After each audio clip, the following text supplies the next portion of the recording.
going to speak of today, that one thing, well, one of the couple of things that I pretty much universally recommend people make sure they get enough of in the diet. And I always use the food first mantra, and I will use this for this essential fatty acid. It is essential because we actually don't make it. These are the omega-3 fatty acids. We actually need them in our diet, or we need to supplement because many of us don't get enough. Usually you have to do 1 to 2 servings of fish per week to get enough, closer to 2 servings per week. And right now, present day, most of us don't do that. Even I don't oftentimes. And so I also supplement when I'm in the coastal regions or in Hawaii or Florida, where I have access to fresh fish. I'm kind of I'm a little picky when it comes to my fish. I like it fresh, not necessarily fresh frozen, although that's a decent option.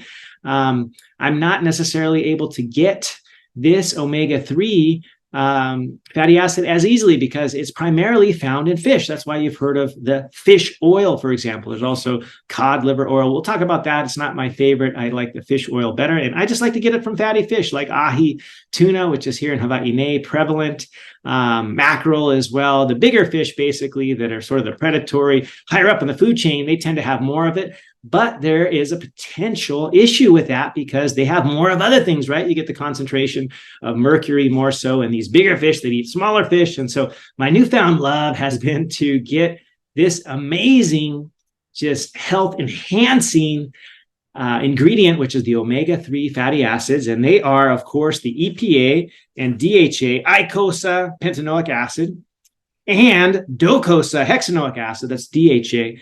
And getting it from the small fish is actually even better way to avoid potential mercury toxicity, because if you eat a whole bunch of it, like I used to, your levels can go up a bit. And so you want to watch out for that. I think the most famous case most of us have heard of was with Tony Robbins a few years back, where I think he was just busting out fish for every lunch. Maybe he had like a tuna fish sandwich. I forget how the story went, but he was eating tons of fish. And he got mercury poisoning because of that. And I think it was largely from tuna, if I'm not mistaken. So you want to watch out for that. If you like the bigger fish, like I do, I just tend to not eat them super often. And only when I'm at a coastal place like Florida, like Florida, right? Or Hawaii, I tend to like fresh fish. And so I'm not eating much of it when I'm elsewhere, like with my family in Utah, for example. My mother, as you guys know, my stepmom are both there and being currently significantly challenged with metastatic cancer. So I've been over there a bunch to help out and be with them as well. And just to spend time with them and have my kids make sure they're spending time with them. And that's been amazing. And so I don't really get much fish when I'm over there. I just don't. And so I do supplement. We'll talk a little bit about that in a moment. But traditionally, we got this stuff, believe it or not, mostly either from seafood, if we were lucky enough to be coastal, back in the day, 100 or even thousands of years ago, the coastal dwellers had access to the omega-3s because they could catch fish, and the fatty big fish from the sea were the ones that had the most of it. It's also available in brain tissue. In fact, I don't know if you know this, but one of the primary ingredients, basically the building blocks of the brain, is the omega-3 fatty acid. In fact, the docosahexaenoic acid is present significantly, EPA is there as well, in large quantities in the brain. And back in the day, if we did a big hunt as a tribe or what have you, you better believe it, we were eating the whole darn thing. We were eating the so-called nose to tail strategy, right? We ate the head, we ate the brain, we ate all the things. We ate the thyroid gland. We ate all of the stuff. We recently had a fun couple of podcasts on thyroid. Like literally, we ate that. We ate the thyroid gland. We ate the kidneys. We ate the liver. We ate the heart, nose to tail, the whole animal. Nothing went to waste, especially not the organ meats, not the brain. In fact, I think if our ancestors looked at us today, they would probably be like, what is wrong with these people? They're throwing away all of the most valuable stuff. And in recent years, I know there's probably trepidation, of course, with eating brain. And I certainly understand that because there was some of this. You guys probably heard of the MAD, cow disease, which is the technical term for it is bovine spongiform encephalopathy, which is the cow brain disease, basically, mad cow disease, which basically, and this did not happen naturally. Let's just leave it at that. Us as humans, we kind of messed with the cycle. We were feeding cows each other's, brains and tissues and things. And cows don't normally eat themselves. I mean, it was just a weird scenario. We were literally feeding these cows. We didn't know it, but infected brain tissue, and they, of course, got the illness. And then when we ate them, we could potentially get the illness. Thankfully, it's a super rare condition. And if I'm just telling you, if I were to eat brain, it wouldn't be probably here in the US. It might be in New Zealand, Australia, some of the places where this mad cow disease or the bovine spongiform encephalopathy does not really occur. Or you can take the easier road and just eat fish or get some fish oil supplementation, which we will both talk about. And so why should we even care, right? I know I like to start out with why it matters, because like I mentioned at the outset, this is essential. It is an essential fatty acid. The omega-3 fatty acids are essential because our body just doesn't make them. It's a polyunsaturated fatty acid, right? Omega-3. As opposed to omega-6, which is another variation of a polyunsaturated fatty acid, which we also technically need a little bit in the diet. And we get, sadly, right now, present day, way too much. In fact, probably 100 times more than we used to get 100 years ago. We get so much more of this omega-6 that it's still essential, but I would not really focus too much on getting that in our diet because it's kind of the default. It's in almost everything. In fact, in most cases, we need to limit the amount of omega-6, which is coming in all those commonly available, quote unquote, vegetable oils, or what I like to call, I think vegetable is too much of a euphemism here. They're industrial oils. I mean, they come from high heat, high pressure, significant processing, and the omega-6 fatty acid, linoleic acid, is way too prevalent, way too available in the human diet. In fact, most people have 10 times, some even up to 20 times as much of this as they do of the super healthy and needed one that we started with at the outset, omega-3, right? The DHA, docosahexaenoic acid, and the EPA, the eicosapentaenoic acid. Most of us don't have nearly enough. And so one of the testing practices that we'll talk about is you can do a ratio to see how much of the omega-3 you have compared to the omega-6. This is, I think it's a helpful test, but what it doesn't tell you is the quantity, right? Because if you're just massively, eating both of them, your ratio is still way out of whack. It would be way different than the scenario where you're not eating hardly any of either of these maybe, and you have way too little, for example, omega-3 fatty acid, which has been shown to decrease heart attack, decrease heart disease. Also, it improves brain health. So important is the omega-3 fatty acids, and the most common ones that we think about are EPA and DHA, which can only effectively be I would say, be sourced from animal products. They do have a precursor that's available in a couple of plant items, like some seeds that are out there, like chia, for example. But it's not the ready-to-use EPA, for example, that our bodies need. In fact, I'm going to share with you, I actually read a couple of cool studies on comparing omega-3 fatty acids from plant sources and then animal sources, which is the seafood, right? It's typically the seafood because most of us aren't eating brain or taking brain supplements, though I believe there are some companies that are putting these together now, I think largely from New Zealand, where it's well sourced and there's not really a concern for the mad cow prion disease, for example. But this is one I actually wanted to share with you because it was entitled Omega-3 Fatty Acids, Comparison of Plant and Seafood Sources in Human Nutrition, the Journal of the American Dietary Association. And what they looked at were the concentrations of the EPA, which is the eicosapentaenoic acid, as well as, of course, the docosahexaenoic acid, which is the DHA. And what they found is that, of course, is much higher in quantities in the fish and the animal products. Big surprise, right? Because in the plants, what they have is the omega-3 that is called alpha linolenic acid, or LNA, linolenic acid. Or ALA is what most people refer to it as, the alpha for the A, and then the linolenic as the L, and the A as the acid. So I would call ALA in this paper, for some reason they called it LNA, linolenic acid, but it's present in plants. It is an omega-3 alpha linolenic acid, and it is found in certain things like we were talking about earlier, flaxseed, for example, chia. And what's interesting is it actually needs to be converted into EPA before it can exert biologic effect. In other words, it is not readily available EPA that can be used immediately, kind of like the EPA found in fish oil, shellfish, the fatty ahi tuna, for example, the mackerel and things like that, swordfish. It's actually not readily available EPA. In fact, it's not even EPA yet. It has to be converted in the body, going through a chemical reaction to be able to get into the eicosapentaenoic acid form or the EPA. And so if this happened 100% of the time and you took a whole bunch of chia, flaxseed, these kinds of things, maybe you could get a significant amount, but this really hasn't been shown. I really dug through the literature, and you just can't tend to get any significant amount of EPA, eicosapentaenoic acid, from plant food, seeds, nuts and seeds, and things like that. And so they are not biologically equivalent, though marketers of maybe supplement companies and things like that may tell you they are. They are not. They're not the same.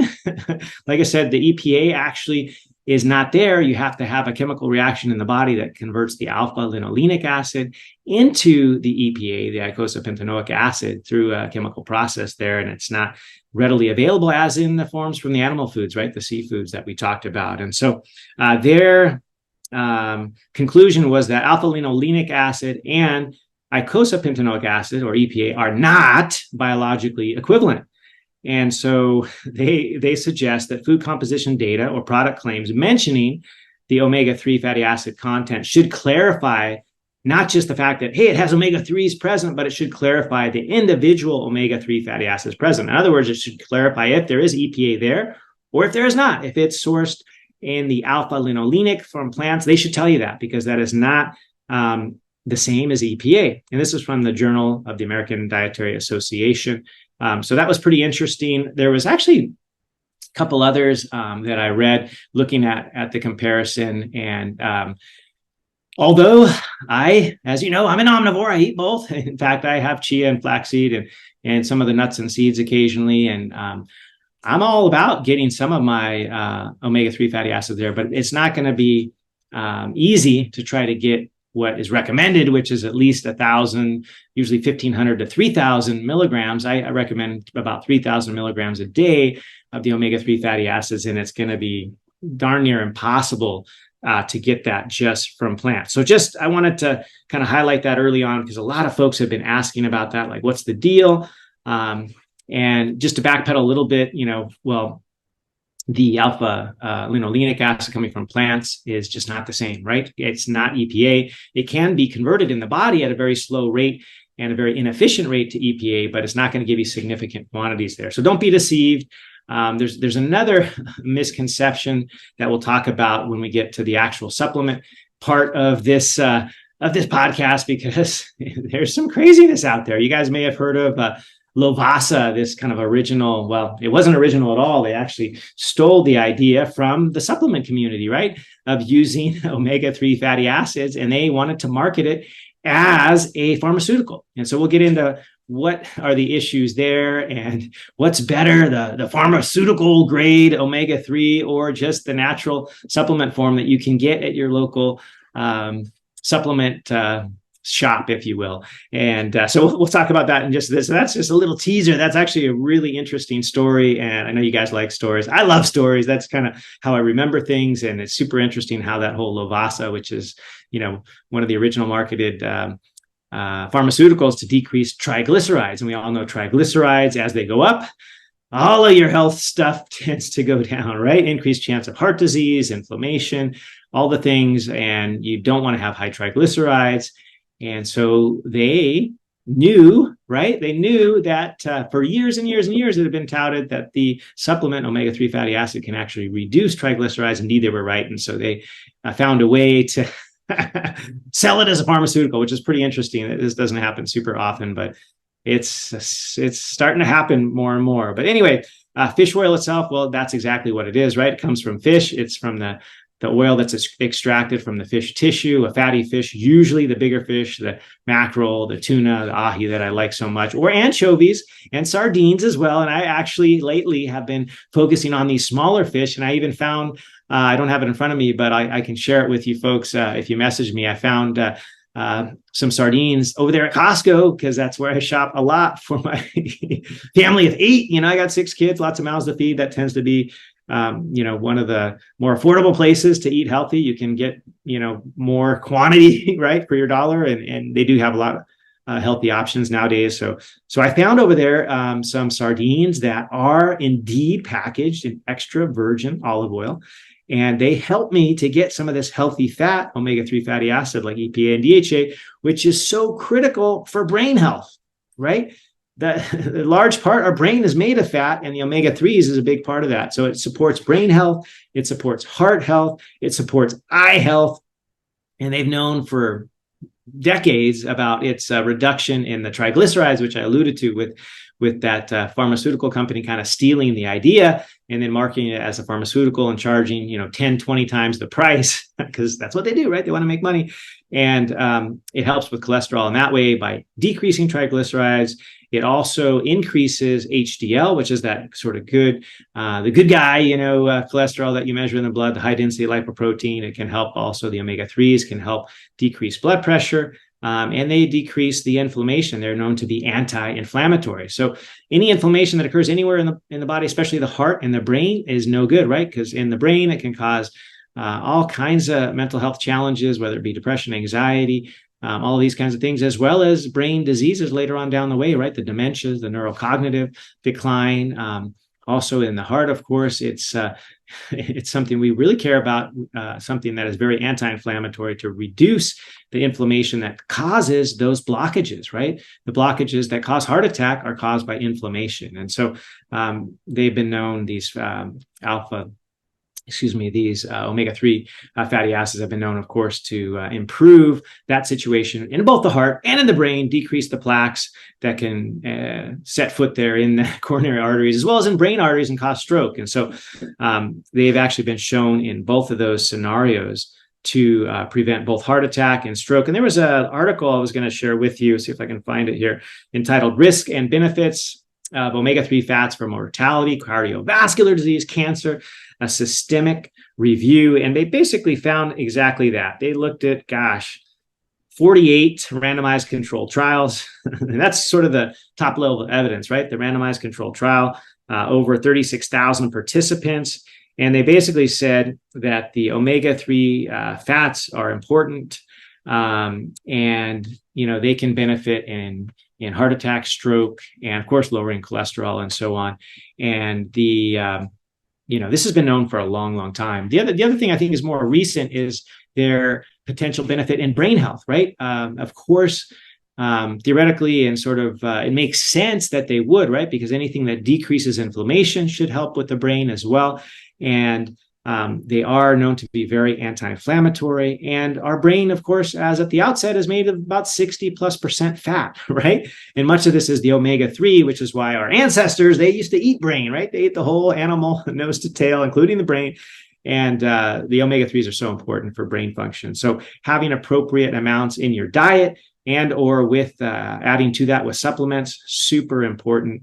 And this, I was going to show you a study. Let's see if I can pull it up here real quick, that actually showed how the omega-3 fatty acids can help mental health. And this was from March of 2020 in the Global Health Journal. And it talks about how not only, nutrition is super important, but it talks specifically about omega-3 fatty acids and their roles in the neurosciences, if you will, the neurogenesis, transmission, neuroinflammation, and how, as I mentioned just a little bit ago, the omega-3s are very anti-inflammatory, and they can help with this, decrease of inflammation in the brain, and could be potentially used as adjuncts in mental health conditions. So super cool stuff. It's thankfully getting more and more out there that the omega-3s are critical. In fact, in my short list, I have actually a very short list. Those that know me know that I take more than a short list of supplements, but I do have a quite short list. It's actually found in my book, Preventable. I have a whole chapter on supplements, and the omega-3s make that short list, as well as what we talked about the last couple of weeks with vitamin D, super important. And what kind of goes together is the vitamin D is fat soluble, omega-3 is a fat. So you want to take these fat soluble vitamin supplements, for example, in a fatty meal or just by themselves together, because like, of course, and if you take them with the hydrophilic things that are not necessarily lipophilic, in other words, that they don't mix well with fat, but they mix better with water, they're going to not go as well together, and you won't absorb them as well. So if you want more bang for your buck, it's better to take them either on their own, all of the fatty soluble vitamins like, for example, A, E, and D, as well as omega-3 fatty acids, because that way your body will actually absorb what you're purchasing, what you're putting in there, and not just dump it out in your waste, right? So having it with a little spoonful of maybe your favorite extra virgin olive oil or coconut oil, sometimes I do it that way, or just by themselves with other fat soluble vitamins is a good way to do that. As I mentioned, I'm still kind of going through, want to make sure I didn't forget anything on their benefits besides the brain, besides the heart, super beneficial in eye health.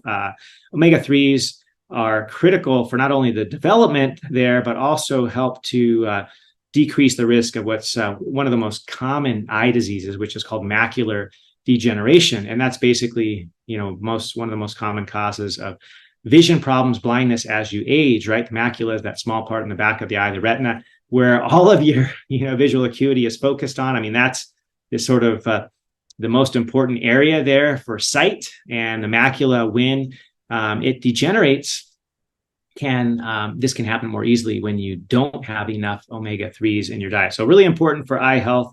Been several studies to show that.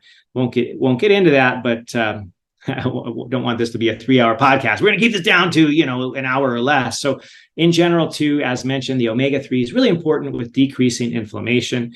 We talked about that at the outset. There's been a lot of studies looking at inflammation in general, how it can decrease markers of inflammation, but real-time symptoms. In other words, they've looked at it with folks that have, for example, rheumatoid arthritis, and found that fish oil supplementation or omega-3 significantly reduces joint pain, stiffness, and also the medication requirements in folks who have these type of conditions. And there was one I was going to share in the autoimmune review from 2018.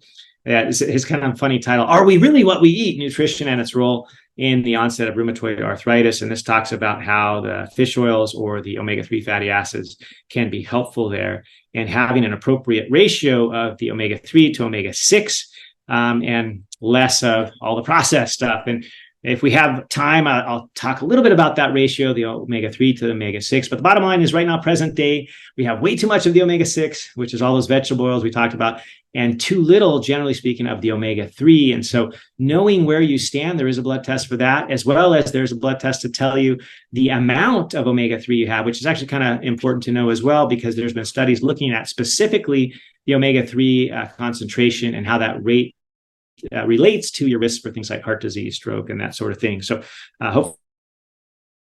but those are sort of the really important benefits of the omega-3s. There's a few others like skin health, of course.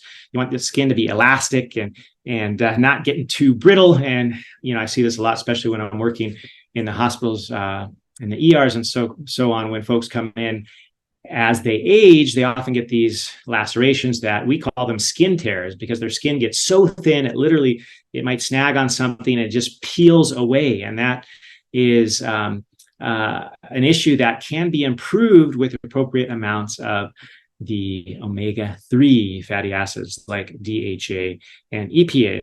And also it can help in things like psoriasis and other dermatitis and so on. And as for, like I said, this makes my short list. The omega-3s makes my short list, and supplements I recommend, especially gals that are looking to get pregnant. This is one you want to make sure you have enough of, as well as folate.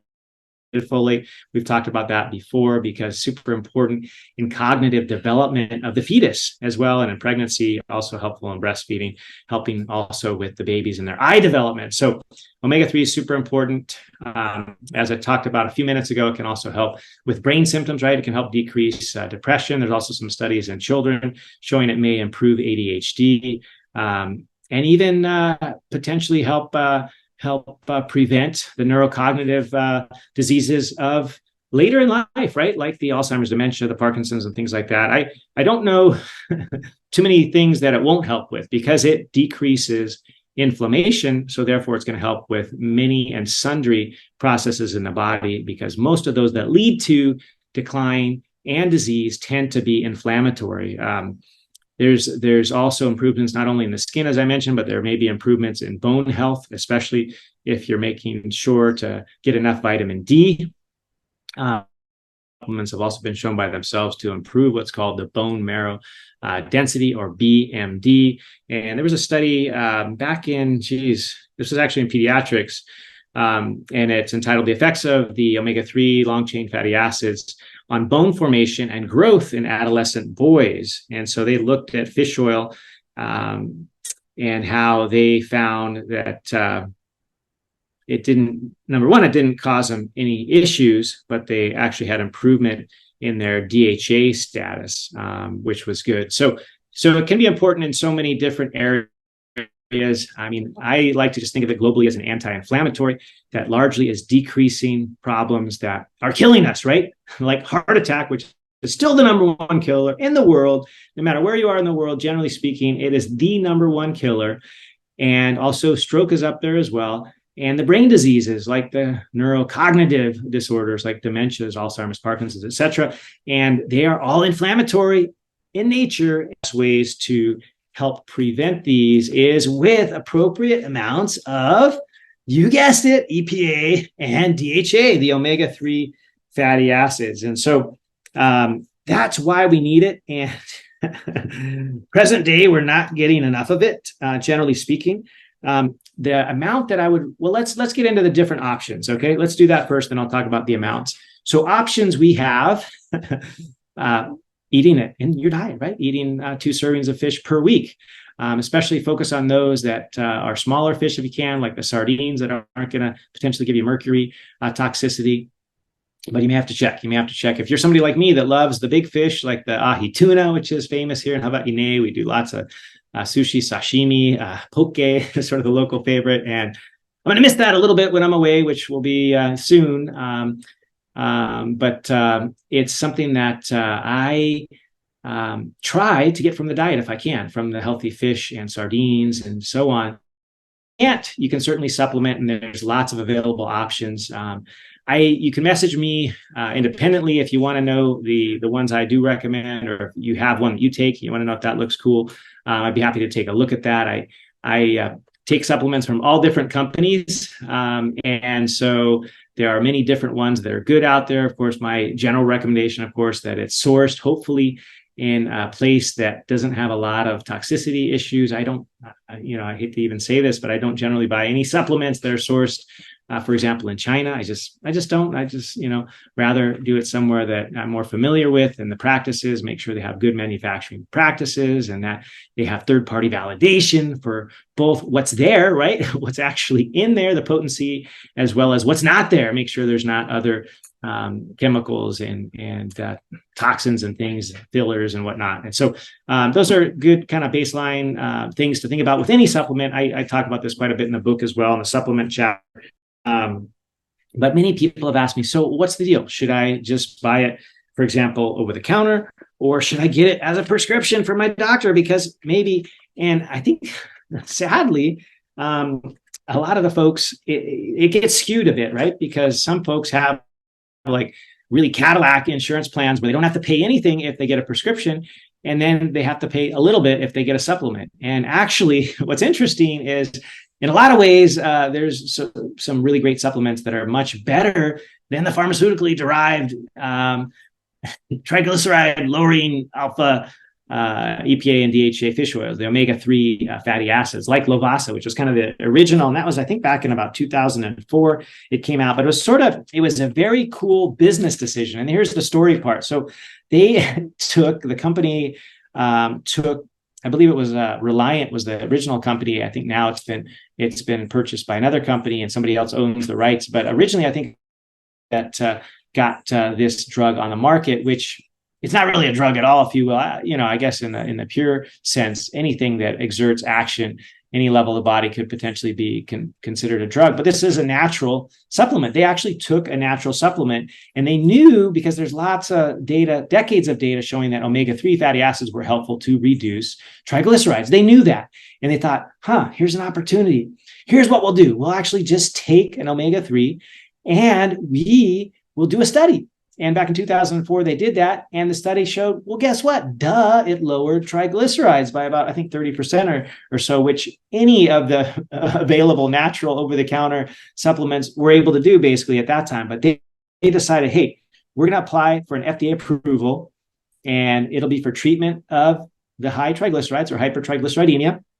And we're going to turn it into a big moneymaker. So I think originally it was the company Reliant. They were bought out by GlaxoSmithKline, I believe, just the rights. And they turned something that was basically available for pennies on the dollar into a multi-billion-dollar business. And it was crazy, because I was around when all this happened.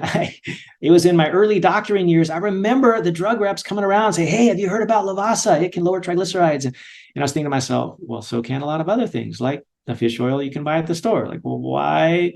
But, they had all these really cute ways. Oh, it's more concentrated. Oh, it's more pure. It got past the FDA's scrutiny and all this kind of stuff. And they just really stretched, as they do, right? They kind of stretched the truth. And I think most doctors got easily lured into prescribing it rather than just recommending people get it over the counter. In fact, what's interesting, and I think kind of a weak point of most of these pharmaceuticals that are in this class, if you will, the omega-3 fatty acids like Lovasa, is that they are in the ester form. And when they are in that form, they're actually not as well absorbed. They're not as well bioavailable in the body. So if you take a natural supplement in the triglyceride form that you just get at your local shop there, where you get or what have you, or your trusted online source, like literally those are way more potent than the prescription or so-called pharmaceutical grade ones, because they'll get absorbed to a much higher level than the ester form that's in that prescription-based one, which was originally the Lovasa medication, if you will. And so it was deceptive. I remember hearing this. They were saying, oh, it's more pure, it's concentrated, and it's just better. And it simply wasn't that way. And when it first came out, I think it was like $60 per month, roughly, per capsule per month. So they, generally most people were having to take like 4 a day. So the cost of that was about $240 of the Lovasa prescription, which amounts to like $3,000 a year. And that was back when it came out. I don't know the recent prices. I haven't really looked into it because I don't ever use it. I don't prescribe it. I recommend people get a well-sourced natural supplement, especially if they can get the triglyceride form, because they're going to get more. Anyway, it'll get absorbed better. But basically, it was significantly different in price. In over-the-counter sort of supplement, it would only cost something like, $10 a month or what have you. And in the prescription, it would be, $60 or more per month. Actually, yeah. And basically, it was $100 a year as opposed to $3,000 a year if you got the so-called pharmaceutical grade, which may have been less potent because it was the ester form and not the triglyceride form, which is better.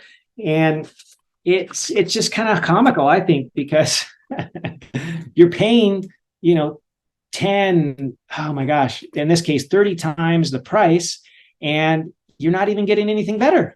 I guess it technically has the FDA's approval, which, is not a bad thing. But it's the same stuff, yet it's not even the most available form, which, like I said, would be the triglycerol form, which is the triglyceride form, which is not available in Lovasa, which is the ethyl ester, sorry for the tongue twister, ethyl ester form, which is not as well absorbed in the body. And it's super, super expensive, right? Big surprise. So anyway, that's kind of the fun and interesting Lovasa story. I don't prescribe it because I generally feel that what's available from some trusted companies out there, especially if you can get the omega-3 fatty acids, the DHA and the EPA from a trusted source, and that does all the good things. They have the third-party validation and all of the things that I talk about in my book.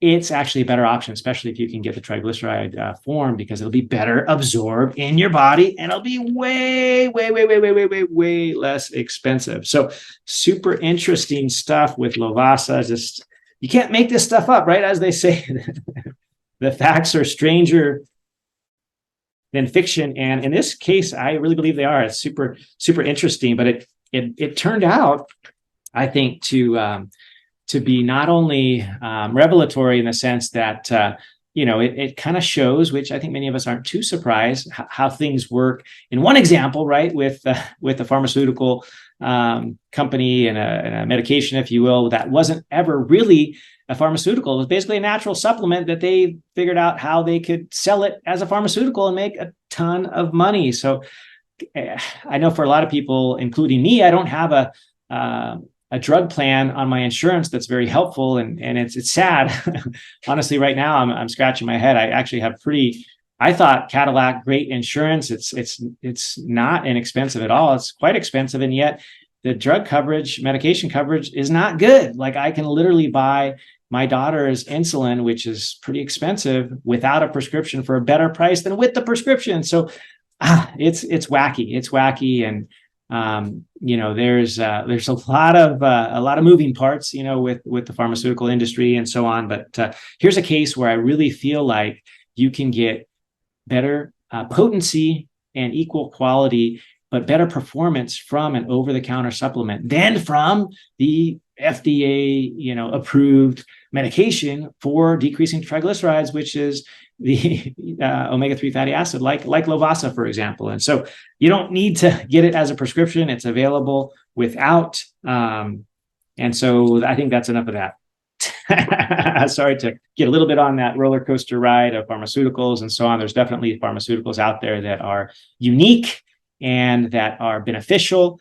And I'm not telling anybody to stop your pharmaceuticals. You got to talk with your doctor, your healthcare provider about any of these things. But there's a lot of great strategies that can help you with either potentially reducing the amount or even reducing the quantity of prescriptions as you sort of put these other strategies in place, right? The FMSG approach that I share in my book, the food, right? Food first, always, sleeping optimally, movement each and every day, FMSG, the gut health, so critical, so important, stress, optimizing your stress, so critical. And when you take all these things into consideration, oftentimes some of the medications that you may have needed in the past may not be needed anymore.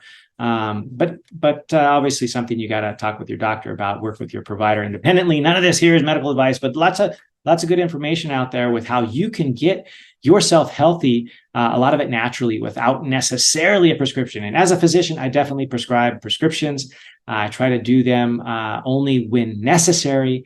And in a lot of cases, less is more. So let's get to dosage. Generally speaking, I recommend around 3,000 milligrams, which is about 3 grams, between 3,000 and 36 grams of the EPA and DHA daily. Usually just in the common sizes of these things, it's going to be like anywhere between 4 and 6 of the capsules a day. So it can be kind of a lot. So I break it up. Usually I'll do 3 in the morning, 3 at night. That's kind of how I personally take it. I either take it alone or I'll take it with my vitamin D, for example, because they're both fat soluble. If you're into, taking those with a spoonful of olive oil, that's fine too. I don't know. I tried it. It wasn't really for me. But that's kind of a general healthy recommendation for most people, about 3,000 milligrams per day of the EPA and DHA.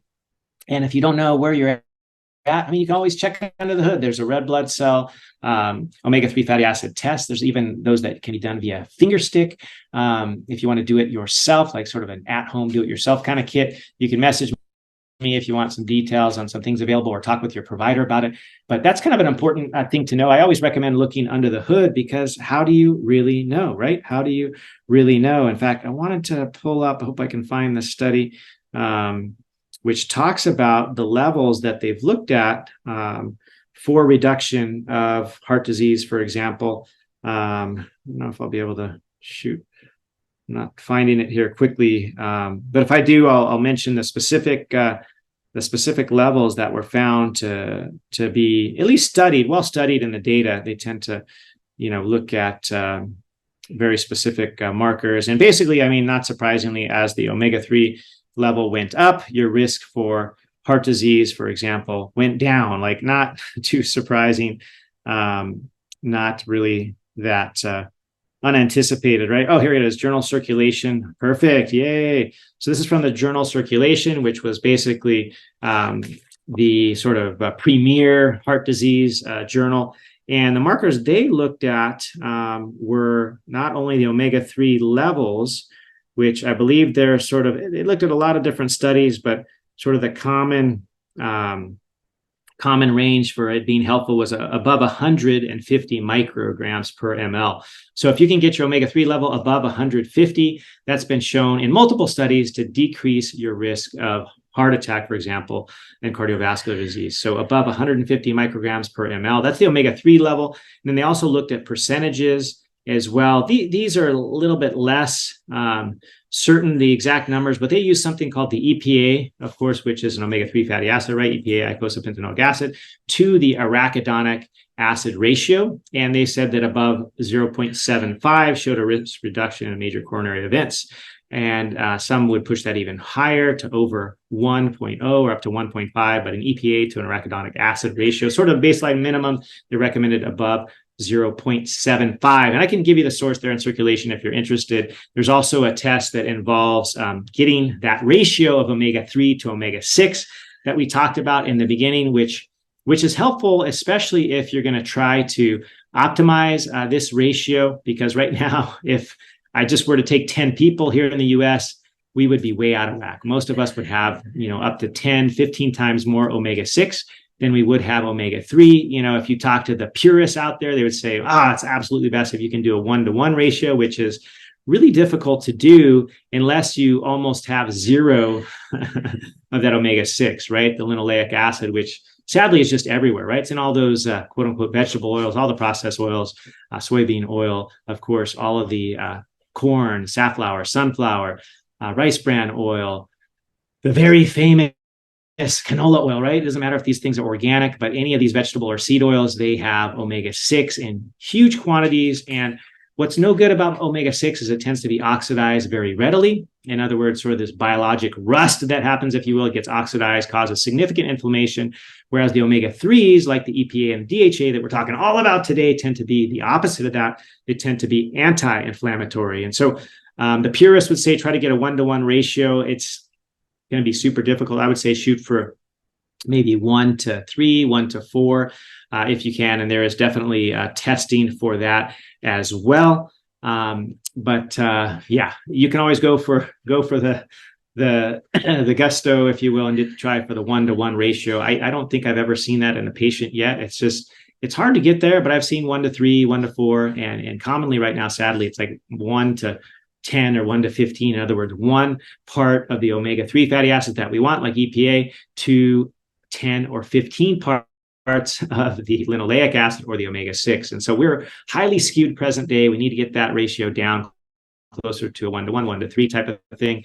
And there's tests available to do that. And so I just wanted to give you that because many people ask me about, well, what can I do? How do I know? And I always like to check under the hood. It's really important to actually do the testing. And I've been frankly surprised, not only with my own data over the years from time to time, especially as I've been sharing about recently about vitamin D, that even in a guy like me who gets quite a bit out in Florida, or even when I'm on the mainland USA, in the mountainous areas, I take my shirt off for a few minutes a day kind of thing. I'm trying to expose the body surface area and get some of that natural sunshine vitamin, if you will, but I have been low myself. And so I know a lot of other people are low too, because I've seen it. In fact, the blood work that I've seen recently, even in people who have a healthy tan, has been lower than I'd expect. And like I mentioned, I try to shoot for somewhere between 60 and 70 there on the vitamin D level, the 25 hydroxy vitamin D. And sadly, it's not that common. We need to get it more common, but we got to check under the hood and we got to supplement in most cases, especially if you're my age, you're in your 50th year or beyond, or really anytime after the 30s and 40s, you don't efficiently convert that vitamin D into the activated form in the body as you age as well. And so even if you're getting sun, like I've seen plenty of the so-called, they come down in the winter down to Florida, for example. I've been spending a lot of time there. I've been working in hospitals over there. You get the snowbirds, right, that come down from the Northeast. They come down, spend the whole winter in Florida. They're getting out in the sun. They got these great tans, and actually the majority of those are lower than I would like to see in vitamin D, despite a great suntan. So a lot of us need to get additional supplementation or just increase in our diet. And that, as you know, also comes from the seafood and the fish and the crustaceans, if you like those things, and so on. But you got to check under the hood. So that was kind of the gist of what I wanted to share about omega-3s. Just wanted to echo the introductory piece of that, of how they are so dang essential, truly essential, but so important and so powerful to our overall health, to our brain health, to our cardiovascular or our heart health, and also for preventing disease. And that's what I'm all about: prevention over prescription. And so that is the theme of my book, Preventable: 5 Powerful Practices to Avoid Disease and Build Unshakable Health. If you haven't grabbed it already, grab it over there on Amazon or on Kindle, soon on Audible. And let me know it. Drop a review of this show, the podcast here, Unshakable Health, and share it. Please, please, please share this episode. A lot of misinformation out there. We talked about a lot of things, including some pharmaceuticals that may have surprised you a bit. And you just can't make this stuff up. I try to get the most relevant, recent, and reliable data for you guys and share that out. So please do the same. Share it out. Family, friends, tag me in social media, Dr. Thomas Hemingway, Dr. Thomas Hemingway. Send me a message there over on Instagram, or email me if you have questions or if you need help with this. Maybe I can direct you to somebody that can help as well if I can't, because I'm happy to say I don't know the answer. I certainly don't know a lot of things, which is why I read each and every day, and why I do this show and I do the podcast, to share and disseminate what I'm learning with you. So thanks again for being here. Thanks for being a part of the show. Love you guys, and just a big fond aloha. Thanks for watching, and remember to like, subscribe, hit that notification bell so you never miss out. Aloha.